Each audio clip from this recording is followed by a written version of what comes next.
Madame Marion, vous avez la parole. Oui, merci Monsieur le Président. Du 12 janvier 2018 au 16 février 2018 s'est tenue une exposition d'art contemporain à la galerie Les Limbes à Saint-Étienne, appelée Aube des rigueurs molles. Selon les déclarations officielles des artistes, le but de cette exposition était de détourner des éléments de l'enfance et du jeu pour leur apporter des charges sexuelles et affectives.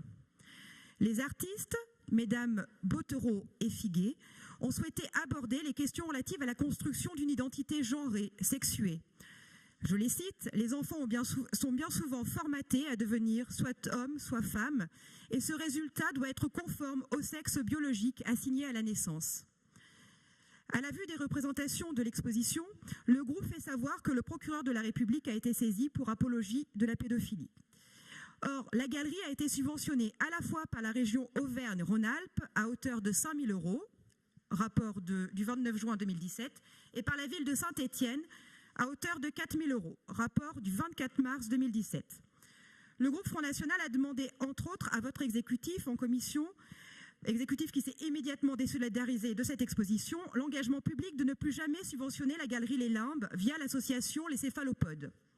Mais la présidente de la commission culture, Madame Vernet-Caron, a déclaré le 22 mars 2018 que si c'était à refaire l'an prochain, elle validerait le fait de subventionner la galerie Les Limbes au nom de la liberté de l'art.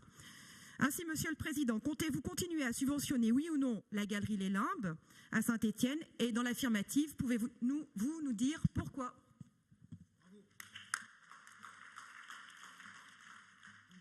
Madame Marion, juste là-dessus, 2 éléments. Un, on essaie d'être extrêmement vigilant sur un point d'équilibre qui n'est jamais facile et qu'il faut toujours essayer de trouver entre, d'une part, la liberté de la création, le fait de ne pas pratiquer de censure, et d'autre part, nous, de notre part, de ne pas soutenir des actions qui ne correspondent pas aux valeurs, ou en tout cas ce qu'on pense.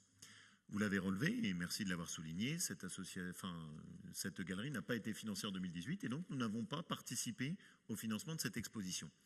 Que vous me demandiez maintenant de ne plus jamais participer à la moindre exposition de cette galerie, quel que soit ce qu'elle est amenée à faire, et même si ça n'a rien à voir avec les œuvres que vous critiquez et que personnellement je n'ai pas vues, j'ai demandé à ce qu'elles me soient transmises pour que je puisse au moins m'en faire un avis, ça n'a pas de sens. En tout cas, que nous on soit extrêmement vigilants, et je suis d'ailleurs très content que là-dessus il n'y ait eu aucun financement de la région, j'essaye de faire en sorte qu'on soit toujours très vigilant sur ces questions. En tout cas, merci de le signaler, mais on ne l'a pas financé en 2018. Il est évident que je ne vais pas exclure a priori tout financement d'une galerie, quelle que soit son évolution, la programmation artistique et ce qu'elle nous propose. Si elle fait une programmation artistique qui correspond à ce qu'on considère pouvoir être soutenu par la région, on pourra le faire. Si on nous fait une programmation artistique qui aboutit à un soutien à la pédophilie, il est bien évident qu'on n'y mettra pas le moindre soutien et même qu'on pourrait être amené à le dénoncer. Voilà, c'est tout. Donc c'est juste cette ligne qu'on essaye de trouver. Je comprends très bien votre prise de position, je connais vos vigilances dessus, on n'a pas nécessairement le même axe d'entrée sur la question, mais en tout cas, là-dessus évidemment, quand on a affaire à des œuvres qui font l'apologie de ce que nous, on ne veut pas soutenir, il est évident qu'il faut qu'on soit étanche et qu'on aboutisse à une rigueur qui est celle qui doit habiter notre politique artistique. Voilà. Merci en tout cas de votre question.